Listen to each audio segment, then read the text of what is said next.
Stephen Ross was under so much pressure as an owner because on this show, I believe I posited that he's the worst owner in the history of South Florida. Really? And that's saying something given where ownership has been in South Florida.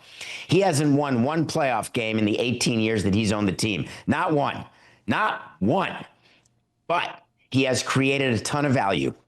Using public money, Mike Ryan, plenty of public money that he has used to build his fiefdom out there near Wayne's World with F1 and tennis and all the other stuff he's done. Plenty of public money, even though people don't talk about it.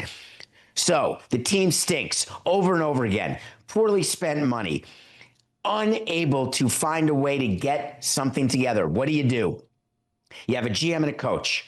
Both of them need to go. The coach is lost. You go to his press conferences, you speak to local media who are going there and looking at him and listening to him. The guy sounds like a babbling idiot, and that's what happens when you come off as quirky when you haven't yet proven whether or not you're great. And then once you're not great, the quirkiness becomes babbling idiocy, and that's where McDaniel is. So the question is, why would you get rid of Greer and not McDaniel? Because you're in the middle of a season where something good might happen? No, the Dolphins season is over. Because you still believe that McDaniel has the locker room? Who cares? It's so overrated. He doesn't have the locker room because they're not winning.